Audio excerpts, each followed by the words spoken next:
નમસ્તે મિત્રો. આજે આપણે વાત કરવાની છે સંસ્થાની સંરચના. એટલે કે સંસ્થા છે, જો કોઈ પણ વસ્તુ હોય ને એનું બંધારણ હોય, મીન્સ કે એનું આખું માળખું હોય. તો સંસ્થા એની રચના કઈ રીતે કાર્ય કરે છે, કોઈ પણ સંસ્થા હોય. જો અહીંયા સંસ્થા એટલે કોઈ સામાજિક સંસ્થા નહીં, સામાજિક સંસ્થા હોય. આર્થિક સંસ્થા એટલે કે કોઈ પણ કંપની, બેંક, આ છે તે બધું આર્થિક થયું. કોઈ રાજકીય સંસ્થા, મોટા મોટા પક્ષો આ છે તે છે, એ બધું રાજકીય પક્ષ છે. સામાજિક સંસ્થા તો કે ભાઈ કુટુંબ છે, જ્ઞાતિ છે, આ બધું ગામ છે, શહેર છે, આ બધા સામાજિક સંસ્થા કહેવાય. એ રીતે કોઈ પણ સામાજિક, રાજકીય, ધાર્મિક કોઈ પણ સંસ્થા છે, એ સંસ્થાનું હંમેશા માળખું હોય. અહીંયા આપણે જો એક નાનું એક્ઝામ્પલ દ્વારા આપણે સમજાવતા, એક સમય એવો હતો કે જ્યારે રાજાશાહી હતી અને જેની અંદર ખાસ કરીને અમુક વ્યક્તિઓ એમાં સર્વસ્વ ગણાતા. રાજાને ન્યાય તોડવાનો, પુરસ્કાર કે દંડ આપવાનો, રાજાનો આદેશ, રાજ્યથી ખજાનો છલકાતો કે ખાલી થતો. ટૂંકમાં જે વંશ પરંપરાગત લોકશાહી આપને ખબર છે. તો એ એક વ્યવસ્થા હતી. કઈ વ્યવસ્થા? તો કે ખાસ કરીને એની અંદર રાજ્યની ન્યાય મોટી પેટા સંસ્થા, વહીવટી ચોક્કસ પ્રણાલી તૈયાર થતી. આજે આપણે તે વિવિધ પ્રકારની સંસ્થાને જોવા મળે છે. એટલે એ સમય પછી એમાં દીવાન હોય, આ હોય, તે હોય, એ બધા ખાતા હતા ને, એ બધી અલગ અલગ સંસ્થાઓ છે. આજે પણ એ બધી સંસ્થાઓ છે. આપણું કુટુંબ તો એક સંસ્થા છે. બેંકમાં જાઓ સંસ્થા છે. ન્યાયાલયમાં જાઓ તો ન્યાય છે, એ સંસ્થા છે. બેંકમાં જાઓ સંસ્થા છે. સ્કૂલમાં જાઓ સંસ્થા છે. કંપનીમાં જાઓ તો એ પણ એક સંસ્થા છે, આર્થિક સંસ્થા છે. તો એ બધામાં કેવી કેવી રચનાઓ હોય આ આપણે જોઈએ. એમાં સૌથી પહેલું સરળ સંરચના. આ પ્રકારની સંરચના એક જ વ્યક્તિ મોટા ભાગના અધિકારો ધરાવતી હોય. જે મેઇન વ્યક્તિ છે મોટા ભાગના બધા અધિકારો ધરાવે. જો આવું આપણે કોઈ દેશના માધ્યમથી જોવું હોય ને, તો ભારત પણ એક સંસ્થા છે, અમેરિકા પણ એક સંસ્થા છે. પણ ભારતની અંદર સંસદીય લોકશાહી છે. ત્યાં કોઈ એક વ્યક્તિ પાસે સંપૂર્ણ સત્તા નથી, બધા પાસે છે એ વહેંચાયેલી છે.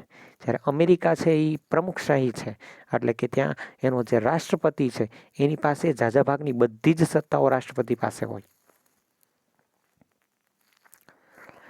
સંરચનાને સપાટ સંરચના પણ કહે છે. ટૂંકમાં સંરચના એક વ્યક્તિ કે મોટા ભાગના અધિકારો ધરાવતી હોય, આવી સંરચનાને સપાટ સંરચના પણ કહેવામાં આવે છે. સામાન્ય રીતે તેના નિર્ણયો લેવાની સત્તા ધરાવતી એક જ વ્યક્તિ નીચે અમુક વ્યક્તિઓ કાર્ય કરે છે. હોય એની નીચે ઘણા બધા, પણ મુખ્ય જે બધા બાબતો છે એનું સંચાલન પોતે કરતો હોય. આવી રચનાને સરળ સંરચના કહેવાય. જ્યારે એક જ પરિવાર કે વ્યક્તિ દ્વારા કોઈ પેઢી કે વ્યવસાયિક સંસ્થાનું સંચાલન થતું હોય, ત્યારે આ પ્રકારની રચના હોય. એક્ઝામ્પલ તરીકે કોઈ વ્યક્તિગત આપણા ઘરાવ ગણાય છે, એ પોતાનો વ્યક્તિગત વ્યવસાય હોય, કોઈને લોખંડનો બિઝનેસ હોય, કોઈને, તો એની અંદર એ વ્યક્તિ પોતે જે વ્યવસાય કરે, પોતે જે પોતાની ઘરની કંપની હોય, તો એ પોતાનું કેમ જ ચાલશે એ પ્રમાણે. અહીં વ્યવસ્થાપક અને માલિક બંને એક જ વ્યક્તિ હોય. એટલે કે જે સંસ્થા ચલાવનારી વ્યવસ્થાપક કહેવાય ને માલિક એટલે જેનું એ રોકાણ હોય બધું એનું હોય. તો અહીંયા વ્યવસ્થાપક કયો કે સંચાલન કયો, બધું એ એક જ. સંચાલક પણ એ પોતે અને વ્યવસ્થાપક પણ પોતે. તો કર્મચારીના હોદ્દાઓની શ્રેણીક્રમ લગભગ નહિવત હોય છે. દાખલા તરીકે કોઈ સેલ્સ એજન્સી ધરાવતી વ્યક્તિ તેની એજન્સીનો માલ વેચવા માટે તેની એજન્સીમાં અમુક સેલ્સમેન એજન્ટો નિમણૂક કરે તો સરળ સત્તા ધરાવતી સંસ્થા કે એજન્સી કહેવાય. ઉદાહરણ તરીકે આપણે છે એક મસાલાની ઘરાવ, આપણે મસાલા બનાવવાનું શરૂ કર્યું, આપણે ઘરે જ બધું પ્રોડક્શન ઊભું કર્યું. હવે એને વેચવા માટે તો ભાઈ બજાર સુધી પહોંચવા માટે સેલ્સમેન રાખવી આપણે 5-6. તો એ આપણે અહેવાલ કોને આપશે? આપણે જ આપશે ને. એટલે આપણે જ વ્યવસ્થાપક છીએ અને આપણે જ સંચાલક છીએ અને આપણે જ માલિક છીએ અને આપણી. તો એ સરળ સંરચનાવાળી સંસ્થા થઈ. ટૂંકમાં નિમણૂક પામેલ સેલ્સ એજન્ટ વેચાણ અંગેનો અહેવાલ સીધો જ માલિકને આપશે, કારણ કે માલિક જ એનો વ્યવસ્થાપક છે. કોઈની એક જ સ્કૂલ હોય તો એ સ્કૂલનો જે માલિક છે એ પોતે જ ડાયરેક્ટર બનીને ત્યાં બેઠો હોય, એનું તમામ સંચાલન એ જ કરતો હોય. તો એ સરળ સંરચના થઈ.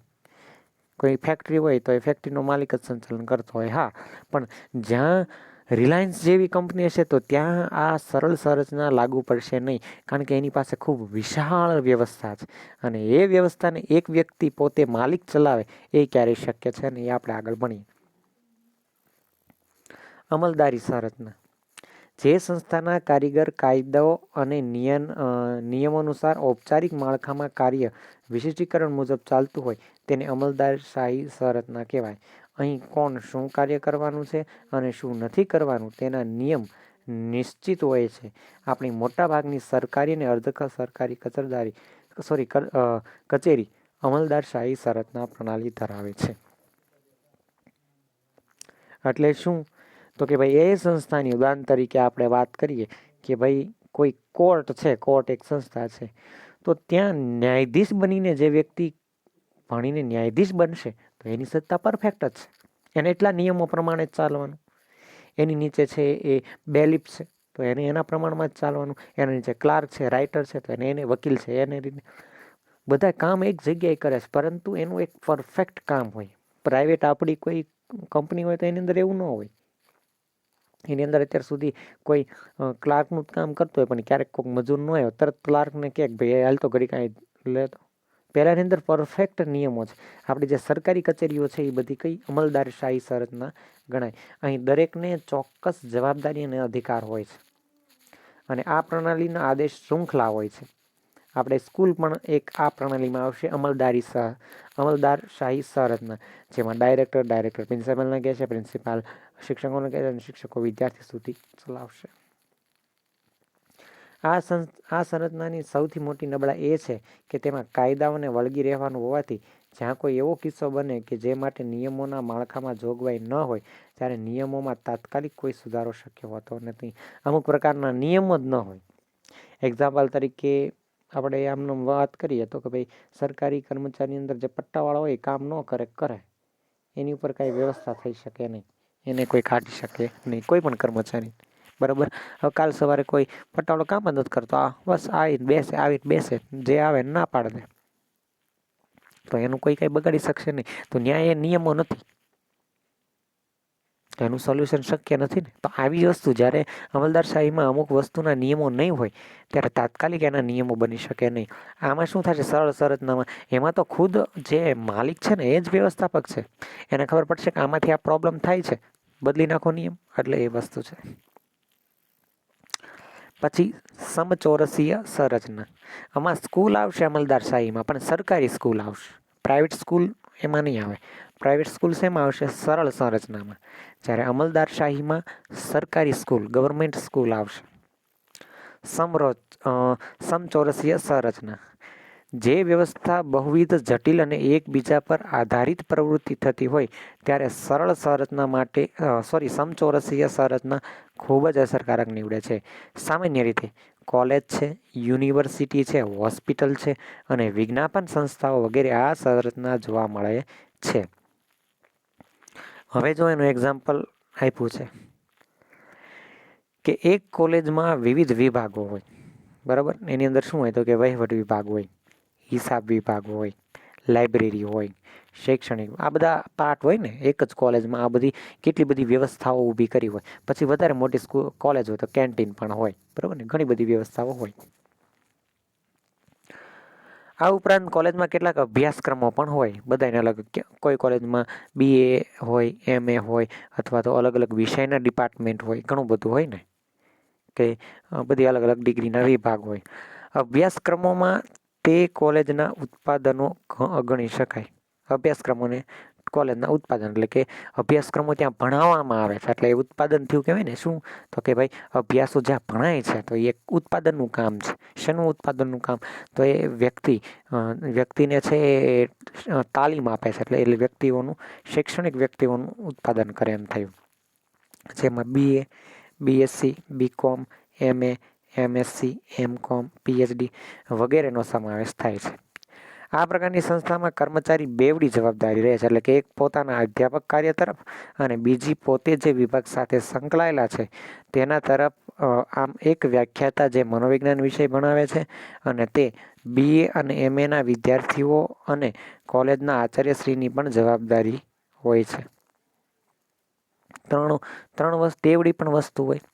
એક સાથે આખું સંચાલન ચાલતું. ઉદાહરણ તરીકે ખાસ કરીને કોલેજની અંદર જે મેઇન એનો આચાર્ય છે, બરાબર, તો એ મનોવિજ્ઞાન વિષય ભણાવે છે.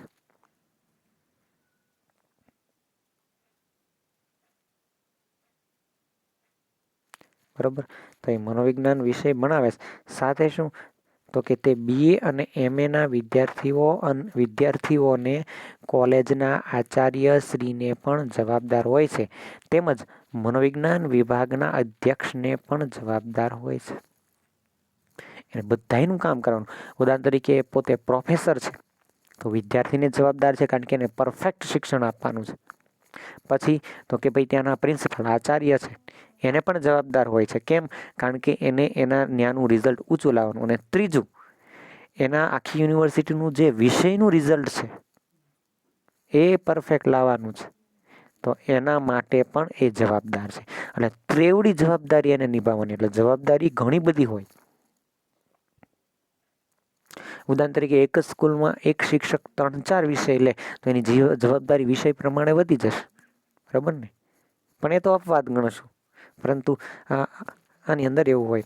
આ પ્રકારની શરતના તજજ્ઞોને અસરકારક કાર્ય સોંપણી કરવા સફળ પુરવાર થાય તો ક્યારેક તજજ્ઞો વચ્ચે સત્તા અંગેના વિવાદ સંઘર્ષ પણ થાય. એટલે કે એક્ઝામ્પલ તરીકે સ્કૂલમાં 25 શિક્ષક હોય તેમાંથી એક HOD બનાવે તો એ શિક્ષક પણ છે, HOD પણ છે, તો 2 OD થઈ ને એ પ્રમાણે એમ.